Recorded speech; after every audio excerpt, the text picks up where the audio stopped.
Good morning, everyone. Welcome. My name is Menachem Creditor. It's my honor to serve as scholar in residence and rabbi for UJA Federation of New York. We bring you Torah and music, blessing, and community every weekday. We've been doing so since March 18th, 2020. Today is Friday, March 29th, 2024. What a blessing it is to be part of a community that has grown through more than 4 years of Torah, broadcast 1024 since we began this beautiful community, and day 175 since the beginning of the war. It is really important for us to be present together, to see each other. What a blessing it was, Arlene, to see you yesterday in person. Thank you for being present. Karen, welcome. It's good to see you, my friend. Hi, Penny. Bensi, Boker Tov. Sandy and Rose, Jerry and Debbie, sending love to Colorado. Peter, hope that you are well. Nice to see you. Debbie, Boker Tov. Roberta and Chana. Adrian, hi. Barbara and Cecile, hi Sharon. Hope that you are safe and well, everybody. Let's see who else is here. We'll say hi to a few more people and then we'll get started. Janice, yes, we do need each other. Judy, thanks for learning together with me yesterday. Really precious to see you twice, 3 times if we count our broadcast. Lydia, Fabrice, drive safely. Don't be on a live broadcast when you're driving, my friend. Jonathan, welcome, friend. Natalie and Ron, Lydia, Marcia, Hineni, me too. Hi Arlene, hi Anya, Diane, sending love, hi Barbara, hi Julie. All right, friends, let's take a breath, sing a blessing, learn some Torah. Hi Karen, good to see you, my friend.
Hi, everybody.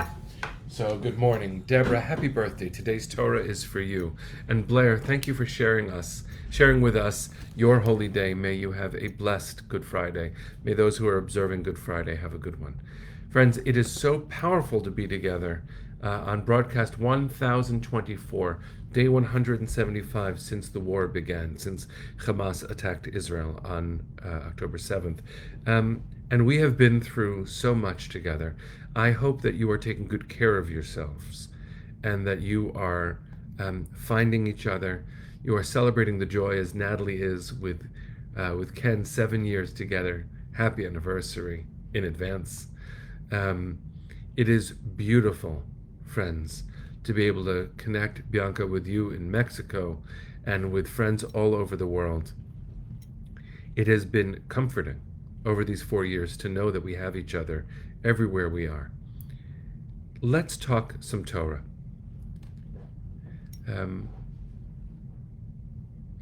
Susie, the words after la'asok b'divrei Torah, after that, I say hafoch ba v'hafoch ba. It's a quote from a sage named Ben Bagbag, and he said, hafoch ba, turn it over and turn it over again, meaning the Torah. Every time we turn it over, every time we have a Torah revolution, something new comes out. So that's what those words are. Let's talk some Torah. The Shabbatot, the weeks leading up to Pesach, and that's where we are now. As hard as it is to imagine that Pesach is around the corner, it is. It's 3 weeks away. And who could have imagined 175 days ago that we would have the cycle of holidays and every Torah reading since October 7th defined by how our world is hurting and how we have fought back and grown and chosen life over and over and over again. The incredible resilience of our people. The struggle for self-determination that is happening right now within the state of Israel. The final grappling, it seems, on a legal level with the exemption for the Haredi community, the ultra-Orthodox community, from serving in the army. Who would have thought that all of these things would be part of our reality and that we would face the prospect of Pesach, of Passover, our journey towards freedom, unsure about the freedom of 134 of our sisters and brothers and grandparents and babies. This world is a very complicated one. And so, what better way to face the strange than with strange Torah? So let's learn some strange Torah. This week, this special week leading up to Pesach, we read about the red heifer. We call the Shabbat, Shabbat Parah, the Shabbat of the heifer. And let me just share something that always makes me smile. The work that I do as a rabbi includes being blessed sometimes to support people who are exploring conversion to Judaism. And often, one of them will say to me, you know, the religion of my birth doesn't make much sense to me, but Judaism makes perfect sense. And what they're saying is, this feels beautiful to me. But what they said was, Judaism makes sense. And I often say, oh my gosh, that's so sweet.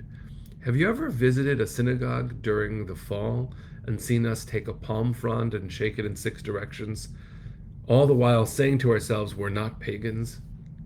Have you looked at the strangeness in our traditions of dipping parsley in salt water and singing, it's enough, it's enough? It's fascinating when people find Judaism to be more sensible. So this is a step into the mystery. This is a step into the mystery. The power of the Parah Adumah, the red heifer, is enormous. In order to understand it, let me give a little bit of the background.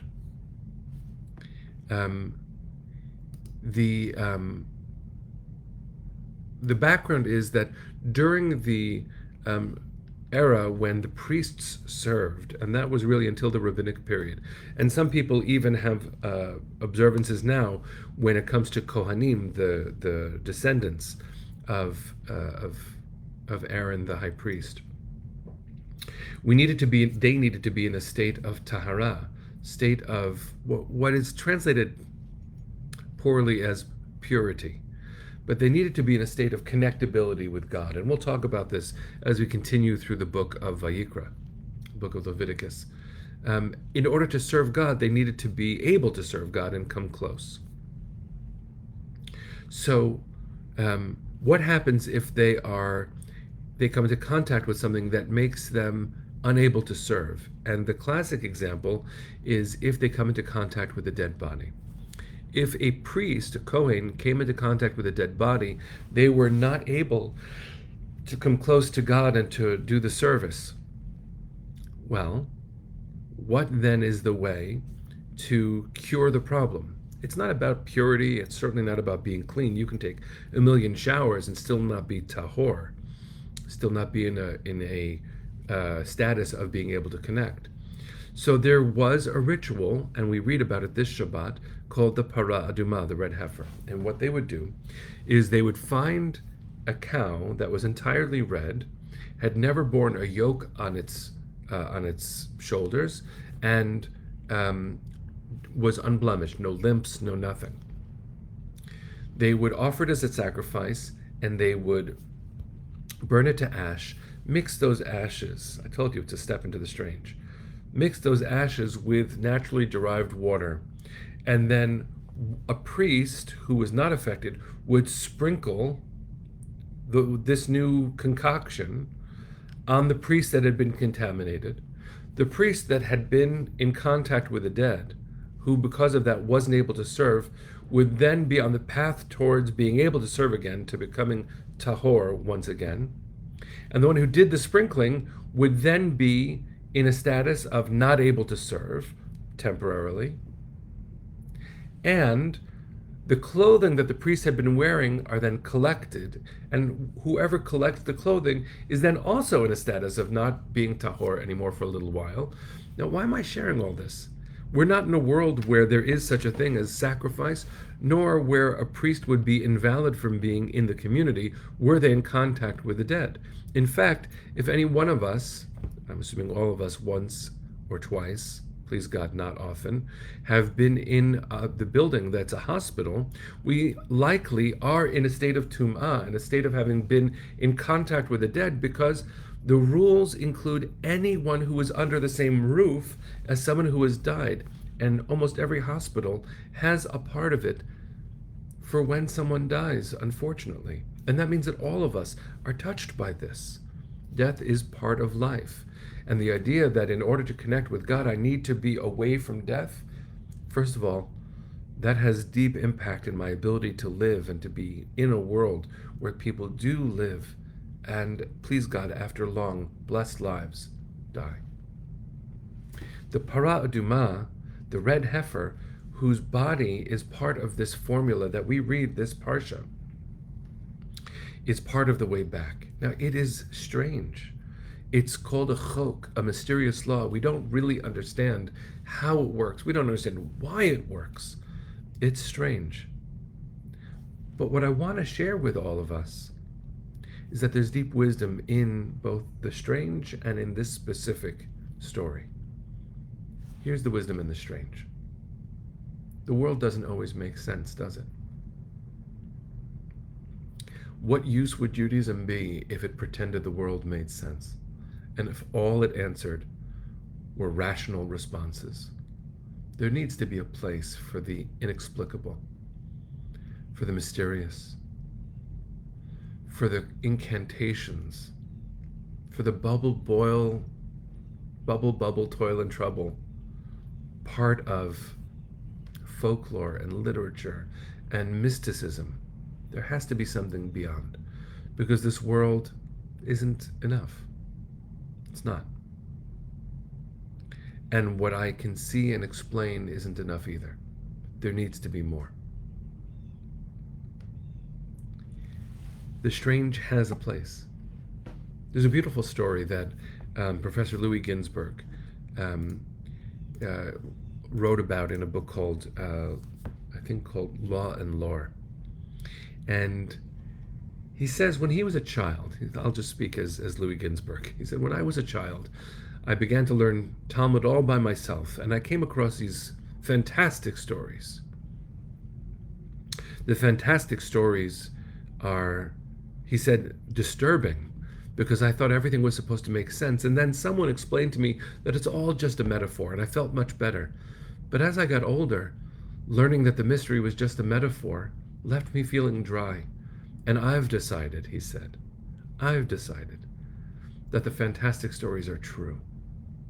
They are true. No, Susan, Law and Lore, L-O-R-E. Our ability to step into the mystery, to live a story, first of all, is everything we do on Pesach. To know that we can travel through time and hold our ancestors' hands and invite them, ask them, sometimes beg them to hold ours. To believe that liberation is our trajectory. We have a path forward even when the world makes no sense. It's helpful to read something that is strange. It's beautiful to read something that is strange when the world seems stranger than fiction. And in this specific story of the red heifer, the Parah Adumah, I want to offer you something really, really important. Remember how I told you that the priest who's come into contact with a dead body, and by the way, just parenthetically, even in today's practice, when someone is strict, if they are a Kohen, they are allowed, in fact, obligated to be present for their most close loved ones. This isn't about staying away from family, God forbid.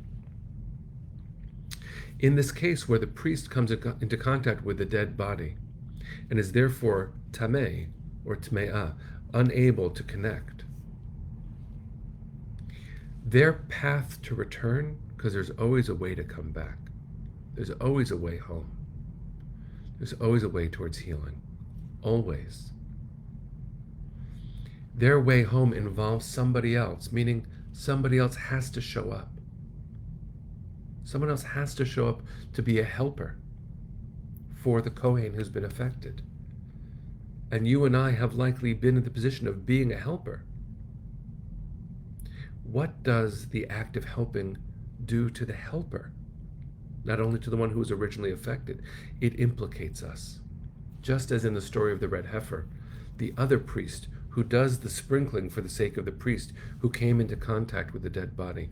We are all affected by loss, trauma, grief, sadness, disturbing moments, and in this collective moment of shock, which has lasted 175 days, and that comes at the tail end of countless weeks and months of significant protests and revolution in Israel, that comes in the aftermath or during the war in Ukraine, which comes and the tail of incredible racial divides in the United States and around the world, specifically sparked by the murder of George Floyd. And that all happened surrounding the time of the January 6th insurrection. And that happened toward the tail end of a pandemic that hasn't quite ended.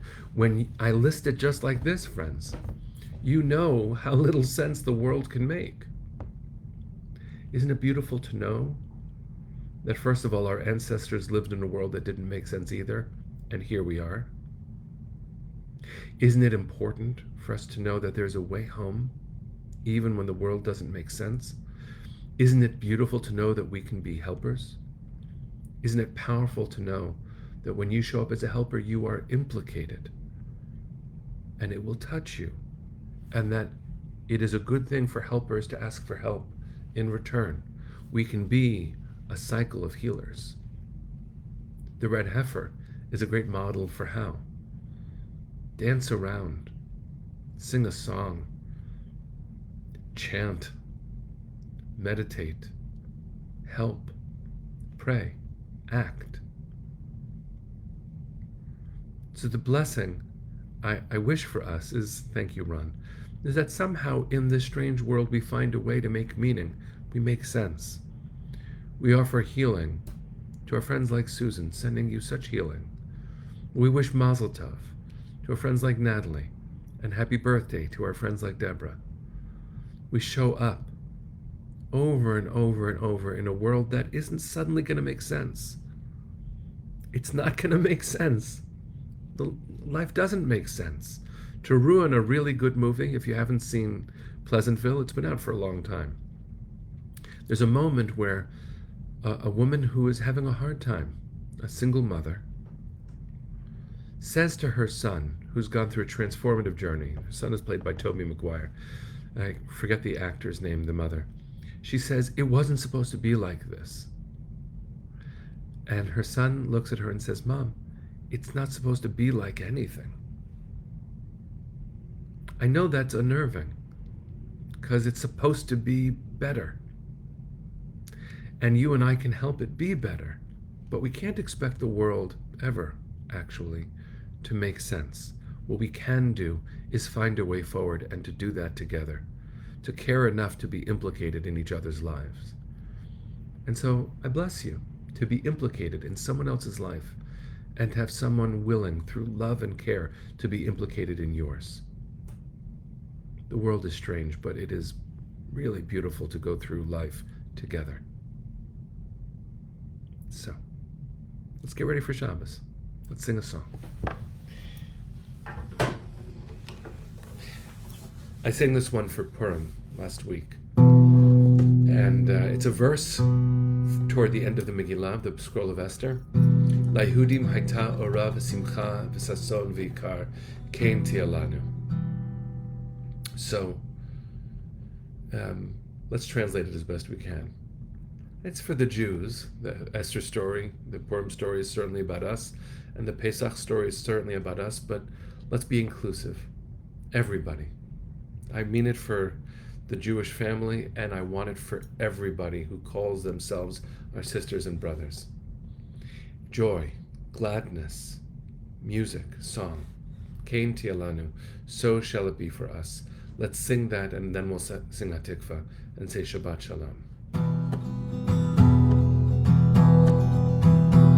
Layehudim, hayta ora v'simcha v'sason v'ikar. Layehudim, hayta ora v'simcha v'sason v'ikar. Kein tialanu, kein tialanu, ora v'simcha v'sason v'ikar. Hudim layehudim, hayta ora v'simcha v'sason v'ikar. Layehudim, hayta ora v'simcha v'sason v'ikar. Kein tialanu, kein tialanu,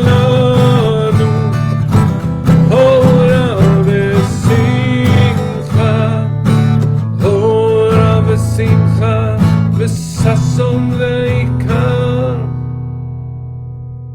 It's good when a song ends on a 7. It doesn't really end. So, hold on to the joy, friends. And send it. Send strange possible healing with me. Send it. Send it to those in need. Send it to the hostages. Send it to the wounded. Send it to the defenders. Send it to every helper. And make sure you don't leave yourself out of that. Send yourself some light.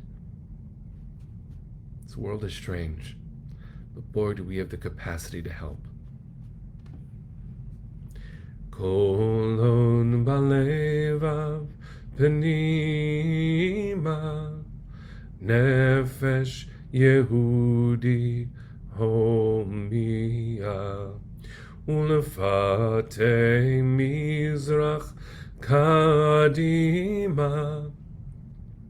ayin letzion tzofia od lo avda tikvatenu hatikva bat shnot alpayim להיות עם חופשי בארצנו, ארץ ציון וירושלים. להיות עם חופשי בארצנו, ארץ ציון וירושלים. Bring them home now. Am Yisrael Chai. Shabbat Shalom, friends. See you on Monday.